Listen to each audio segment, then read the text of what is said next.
तो भाजपा छोड़ के समाजवादी पार्टी का दामन थाम चुके स्वामी प्रसाद मौर्य इस समय फाजिल नगर से प्रत्याशी बनाए जा चुके हैं और इस समय नामांकन के लिए जा चुके हैं। और ऐसे में समाजवादी समर्थक हमारे साथ में है, थोड़ा सा इनसे बात करते हैं और देखते हैं कि समाजवादियों का यहाँ पर किस तरह से विजन है और किस तरह से सोचते हैं कि चूंकि स्वामी प्रसाद मौर्य इनके लिए नए चेहरे रहे जिनका एक्सेप्ट कर पाना एक इन्हीं से जानते हैं कि ये लोग एक्सेप्ट कर पाएंगे और कितना आसानी से एक्सेप्ट है। कि अभी स्वामी प्रसाद मौर्य की एंट्री के बाद से यहाँ पर चूंकि एक बात कही जाती थी कि स्वामी प्रसाद मौर्य पिछड़े के नेता रहे भाजपा में और अब समाजवादी पार्टी का दामन थाम चुके हैं, तो समाजवादी पार्टी में कुशीनगर में क्या कुछ बदलाव होने वाला है उस पर? देखिए भाई साहब, मेरा नाम विवेक सविता है और मैं यहाँ से 500 किलोमीटर दूर से आया हूँ, हरदोई जिले से, स्वामी प्रसाद मौर्य जी के नामांकन में।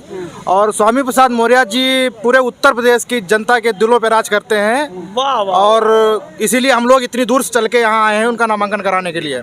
और बीजेपी वाले कहते हैं ये सीट वो सीट, आप स्वामी प्रसाद मौर्य को किसी भी सीट से, प्रदेश की किसी भी विधानसभा सीट से लड़ा दें, उनको हम सब लोग जिताने का काम करेंगे। हमको लग रहा है तकरीबन मौर्य जिंदाबाद जिंदाबाद जिंदाबाद, वो भी सब जिंदाबाद हो जाएगा, सुन लेंगे जब तो हो जाएगा। तो जितने लोग आए वो कितनी संख्या आई होगी अभी यहाँ टोटल संख्या कितनी होगी उनके? अब देख लो आप कितना है, आपके सामने है, लाखों की संख्या में लोग। बाहर से कितने आए होंगे? हजारों की संख्या में। कोई नहीं है बाहर से, हरदोई से नहीं, ये हरदोई से हैं। लोगों का आना जाना, यहाँ पर जो भी संख्या आप देख रहे हैं, आपका कहने का अर्थ है कि यहाँ के लोग नहीं, बाहर के लोग आए हैं। आपको बता दें, 1 मिनट, अगर आप पत्रकारिता महोदय जी आज से कर रहे हो तो बात अलग है, उसमें आपका दोष नहीं है। लेकिन पिछले जो पडरौना में पर्चा दाखिला हुआ था उसका एक टेलर देख लीजिएगा। और रही बात इसकी, अगर माननीय मंत्री जी जिस तरह से चुपचाप आकर के कोविड-19 का सरकार के नियमों का पालन करते हुए चुपचाप पर्चा दाखिला कर रहे हैं, आप सुन लीजिए पूरी बात। आप सुन लीजिए पूरी बात। कहाँ से हैं आप? आपको मैं वो भी बता दे रहा हूँ, क्योंकि माननीय स्वामी प्रसाद मौर्य जी कहाँ से हैं ये आप जानते हैं। लेकिन फाजिल नगर आज अपने लिए सौभाग्यशाली समझ रहा है वहाँ का एक एक जनता कि पडरौना में जो विकास की गंगा बही है वो मुझे एक विधायक नहीं मिलने जा रहा है। तो वो तो भाजपा में रहते हुए भाई है ना? क्या भाजपा में ही विकास भाई है? क्या अखिलेश जी की विकास आपको 100 नंबर? वो तो भाजपा वाले अपने भी मैनिफेस्टो में, सुनिए, मैनिफेस्टो से मतलब नहीं है, मोनोफेस्टो से मतलब नहीं है। भाजपा वाले अपने जो बुक को लॉन्च किए हैं उसमें अपने शो किए हैं। सुन लीजिए, आपकी बात हम कह रहे हैं, आपकी बात कह रहे हैं, आपकी बात कह रहे हैं, सुन लीजिए पहले, सुन लीजिए। तो भाजपा, जैसे आपने कहा कि स्वामी प्रसाद मौर्य ने फलाना काम किया, ये काम किया, वो काम किया, तो भाजपा वालों ने एक बुक लॉन्च किया जिसमें ये शो किया कि हमारे विधायक ने ये कार्य किया है। तो भाजपा वाले तो अपना पीठ थपथपा रहे हैं और आप स्वामी प्रसाद मौर्य का पीठ थपथपा रहे हैं। तो यहाँ पर जनता कंफ्यूज है कि वाकई में कार्य किसके मत से हुआ है। एक मिनट बोलने दीजिए भाई। आपका सवाल ये है, आपका सवाल ये है, जवाब दीजिए केवल। आपके सवाल का जवाब, आपका कहना है कि भाजपा सरकार में वो विधायक और मंत्री थे इसलिए विकास किए हैं। बहुत बेटे होते हैं, बहुत बाप के बेटे होते हैं, लेकिन होनहार और काबिल कौन होता है? तो बात इसकी है कि ये काबिल नेता कौन है? वो काबिल नेता थे नहीं तो भारतीय जनता पार्टी के विधायकों की सूची उठा करके और उनकी विधानसभा देख लीजिएगा, जो संघर्ष करके विधानसभा में लड़ करके अपनी उस जनता के लिए जो उनको विधायक और मंत्री बनाया, उनको अपना जनप्रतिनिधि, अपना नेता चुना, उनके लिए मेरा नेता कितना लड़ता है विधानसभा में। जब माननीय स्वामी प्रसाद मौर्य जी बोलते हैं तो आपको भी आपकी बातें बहुत अच्छी लग रही हैं। क्या नाम है आपका? मेरा नाम दिलीप मौर्य है। कहाँ से हैं? मैं आपके इसी पडरौना में, आपको यही होगा ना कि यहाँ बाहरी लोग हैं। मैं बार बार आपका देख रहा हूँ, आप बाहरी का तबंगा दे रहे हैं। मैं आपको डंके की चोट पे कह रहा हूँ, मैं डंके की चोट पे कह रहा हूँ कि विधानसभा फाजिल नगर की जनता आज विधायक नहीं चुनने जा रही है, बगल वाली कुर्सी। और सबको पता है फाजिल नगर का पूरे उत्तर प्रदेश में फाजिल नगर विधानसभा की एक पहचान होगी।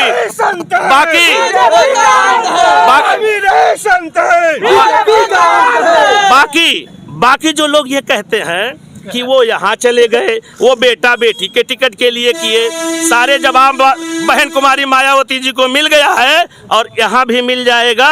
जिस पार्टी को उन्होंने छोड़ा है उनको भी जवाब मिल जाएगा। कहने से नहीं होता है। एक दमदार नेता, एक जो जनप्रिय नेता होता है, आपको मालूम है, आप बाहरी और यहाँ की बात कर रहे हैं, इतने किलोमीटर दूर से आने के बाद वही आरपीएन सिंह आज तक पानी मांग रहे हैं। वो सुकून मना रहे होंगे कि पडरौना से मौर्य जी किसको खड़ा करेंगे, वो उसको मैं थाम पाऊंगा कि नहीं थाम पाऊंगा, अब ये आने वाला समय बताएगा। चलिए, तो जय हिंद, जय भारत। तमाम लोग हैं, तमाम तरह की बातें हैं, तमाम तरह के विचार हैं और इन लोगों के बीच में चुनावी हलचल जो चल रही है, इसमें हमारी कवरेज, हमारी जनता भी बहुत आनंद ले रही है। जैसे एक जीत और हार की बात आती है कि वहाँ गए, ये अभी आप ही का एक सवाल था कि एक तरफ आने पर उत्साह तो एक तरफ विरोध हुआ। विरोध और उत्साह दो तरह का होता है। उत्साह आपने देखा, विरोध की वीडियो भी आप देखे होंगे। 10 लोग तो विपक्षी, आप कहते हैं ना कि शायद आरपीएन सिंह जी यही रहने वाले हैं, तो 10 लोग तो 500 रुपया भेज किए होंगे ना। समाजवादी लोग 10 रुपए में आ जाते हैं क्या? देखिए, जहां पर सामंजस्य की बात होती है, आज पहला चरण पड़ा हुआ है, आज नामांकन हो रहा है। आप देखिएगा, गले लगाने वाले, आपको लग रहा है विरोध करने वाले हैं, गले लगाने के लिए वही आतुर हैं। तो स्वामी प्रसाद मौर्य आप लोगों के लिए नए हैं और चूंकि बसपा से आए, फिर सब भाजपा में आए, आप लोग के विपरीत मानसिकता से आए, तो एक्सेप्ट आप लोग कर पाएंगे? सबसे पहले मैं आपको बता दूं, विपरीत मानसिकता की जो बात आपने कही है, पूज्य नेताजी के साथ भी उन्होंने जो शुरू में इस उत्तर प्रदेश में सरकार चलाने का काम किया है। और सबसे बड़ी बात मैं आपसे बताना चाहूँगा, आदरणीय स्वामी प्रसाद मौर्य जी किसी दल के नहीं बल्कि हजारों और लाखों दिलों के नेता हैं। और अगर आप ये कहेंगे हम नए हैं, वो हमारे लिए नए हैं, ऐसा नहीं है। वो भारतीय जनता पार्टी में रहे हो, बहुजन समाज पार्टी में रहे हो, किसी भी दल में रहे उन्होंने, लेकिन इन लाखों करोड़ों दिलों की जो आवाज है, शोषित, वंचितों, पिछड़ों और दलितों की जो आवाज है, उन्होंने हमेशा बुलंद करने का काम किया है। मैं जनपद महाराजगंज से चल के आया हूँ, मैं जनपद महाराज से चल के आया हूँ। और मैं आपको बता दूं, साथी, नारेबाजी हो जाएगी, पहली बात आप लोग का सुन लें, फिर नारेबाजी। मैं जनपद महाराजगंज से, एक मिनट, मैं जनपद महाराजगंज से चल के आया हूँ। चल के आने का सबसे बड़ा कारण क्या है? प्रजातंत्र की परिपाटी को स्थापित करने का काम जब भारतीय जनता पार्टी की आईटी सेल करती है, और आईटी सेल में यह कहा जाता है, मौर्य जी जिस शहर में आप नौकर बन के आए हैं, हम मालिक हैं उस शहर के, हम राजा हैं उस शहर के। ये राजतंत्र नहीं है, ये लोकतंत्र है, प्रजातंत्र है। और प्रजातंत्र को स्थापित करने के लिए चुनाव कराया जा रहा है। चुनावी समय में तो बातें, मैं आपको अपनी बात पूरी करना चाहता हूं। सबसे पहले कि पहले राजा रानी के पेट से पैदा होता था, लेकिन जब से संविधान स्थापित हुआ इस भारतवर्ष में, तब से मतपेटी, और मतपेटी से राजा पैदा होता है, जनता राजा पैदा करती है। और 15 सालों से आदरणीय स्वामी प्रसाद मौर्य को राजा बना के पडरौना की जनता ने यहाँ रखा था। उसके बाद भी लोगों ने कहा, एक आक्रोश के तहत आदरणीय स्वामी प्रसाद मौर्य के प्रति मेरे दिल में जो भाव है, जो स्नेह है, वो किसी दल में रहे, लेकिन हमारे दिल में है और हमेशा रहेंगे। इसलिए मैं इस कुशीनगर की पावन धरती पर आया हूँ आदरणीय स्वामी प्रसाद मौर्य जी के समर्थन के लिए। लोग कहते हैं, भाजपा के लोग कहते हैं कि जिनको राजा बना के पडरौना की जनता ने रखा, वो विकास नहीं किए 15 साल।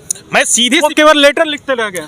लेटर लिखने की बात मैं आपको सबसे पहले बता दूं, इस 5 सालों में जुमलों के अलावा, वादों के अलावा, कागज के अलावा और कोई काम नहीं हुआ। अगर उपेक्षा नहीं हुई होती, तो स्वामी प्रसाद मौर्य जी क्यों भारतीय जनता पार्टी को त्यागने का काम करते? उन्होंने स्पष्ट कहा, इस्तीफे के साथ उन्होंने कहा था कि हमारे लोगों की उपेक्षा हुई, हमारे क्षेत्र की उपेक्षा हुई है, तब उन्होंने भारतीय जनता पार्टी को त्यागने का काम किया। और आशा और विश्वास के साथ समाजवादी पार्टी के साथ, और एकमात्र ऐसा नेता जो पूरे भारतवर्ष में सबसे स्वच्छ छवि का नेता है, जिसके ऊपर एक मुकदमे नहीं है, जिसके ऊपर एक आरोप नहीं है, जिसके ऊपर एक घोटाले का आरोप नहीं है, आदरणीय अखिलेश यादव जी के साथ उन्होंने हाथ मिलाने का काम किया। और समाजवादी पार्टी के प्रत्याशी के रूप में फाजिलनगर से अगर घोषित किया गया है, तो मैं आपको विश्वास दिलाना चाहता हूं कि पूरे ऐतिहासिक मतों के साथ जीतकर वो प्रदेश की सदन में जाएंगे, और निश्चित रूप से प्रदेश में दूसरा या तीसरा स्थान उनका निश्चित है जब आदरणीय अखिलेश यादव मुख्यमंत्री होंगे। तो ठीक है, ऐसा लोग अपेक्षा की बात कर रहे हैं, उपेक्षा की बात कर रहे हैं, उपेक्षा की बात कर रहे हैं, तो उपेक्षा लोग कह रहे हैं कि यहाँ पर भी उपेक्षा हुई है, उनके बेटे को सीट नहीं दिया गया।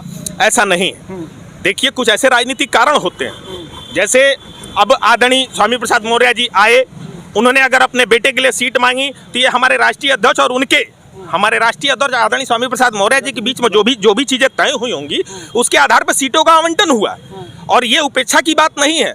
उनके लड़के परिचय का मोहताज नहीं है। अभी आप कह रहे थे उपेक्षा हुआ था तब उन्होंने पार्टी को त्यागा, अभी आपने कहा कि समझौता हुआ था अखिलेश यादव से। समझौता किस चीज का होता है? सबसे पहले मौर्य समाजवादी पार्टी में आए तो उन्होंने टिकट की मांग नहीं की, उन्होंने पार्टी को बढ़ाने के लिए त्याग किया। उन्होंने कभी अखिलेश यादव से नहीं किया कि मेरे परिवार को चाहे मेरे बेटे को टिकट दे। और मैं आपको बता दूं, वही एक ऐसे नेता है गरीब मुस्लिमों की 20 साल 25 साल तुरंत नगद मदद करने वाले नेता हैं। स्वामी प्रसाद मौर्य ऐसे नेता है, स्वामी प्रसाद मौर्य ऐसे नेता। बताना चाहता हूँ सबसे पहले, बात को नहीं देखते। सबसे पहले मैं बताऊं, मैं मध्येसिया समाज का जनपद महाराज का जिला अध्यक्ष रहा हूँ, और वैसे समाज में होने के बावजूद लोग कहते हैं मौर्य समाज के नेता हैं। मैं कहता हूँ पिछड़ों के नेता हैं, सर्व समाज के नेता हैं, हर उस वर्ग के नेता हैं। मैं कहता हूँ कि वो सर्व समाज के नेता है। मैं तो ब्राह्मण हूँ, मैं छविनाथ पांडे, मैं इसी जिले का हूँ, और मेरे हर परिस्थितियों में वो काम आए हैं, और मैं जो भी चाहा हूँ वो किया हूँ। मैं तो ब्राह्मण हूँ, कौन सा अल्पसंख्यक हूँ, कौन सा मैं छोटा हूँ। अंत में एक बात मैं और बताना चाहता पांडे कुशीनगर, मैं अंत में एक और बात बताना चाहता हूँ।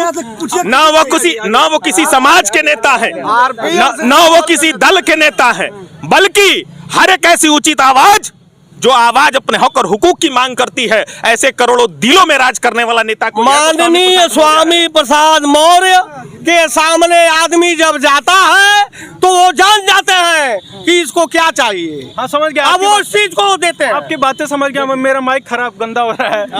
देखिए माननीय स्वामी प्रसाद मौर्य जी पडरौना को बिल्कुल जैसा चाहिए वैसे विकास की राह पर पहुंचा दिए हैं, और उनसे कहीं भी कोई ऐसा आदमी यहाँ पर किसी को हाथ उठवा दीजिए, कोई कह देते हैं मौर्य जी में कोई कमी है। आरपीएन सिंह दिल्ली बुलाकर कहते हैं आ जाओ तुम्हारा ऑपरेशन करवा देंगे, मदद करा देंगे गरीबों को। अब वहाँ जाने पर अपने गार्ड से कहते हैं कह दो लंदन चले गए। मौर्य जी कह रहे थे कि हम छोटे से प्रत्याशी को अपने उतार देंगे तो वो उसको भी आरपीएन सिंह को जिता। हर बार देखिए अपने तो चले गए। जितने बार मंत्री जी ने माननीय स्वामी प्रसाद मौर्य पडरौना से जय बार आरपीएन सिंह को हराए हैं, आप देख लिए रिकॉर्ड उठाकर। अपने विधानसभा में ऐसे नखुश आदमी जो कभी जीत नहीं पाया इनके सामने, जबकि यहाँ का रहने वाला है, यहाँ की जनता उसको नापसंद करती है। माननीय मौर्य जी ने जो विकास किया है, 2 विद्युत सब स्टेशन, एक जरार में, एक रामधाम विष्णुपुरा में, खिड़किया पर जो पुल टूट गई थी उसको नए सिरे से आने जाने में लोगों को दिक्कत, उसको किया। उसके बाद इसी वो तो भाजपा का कार्य रहा ना। नहीं, इनके द्वारा कराया गया प्रयास, इनके प्रयास से हुआ।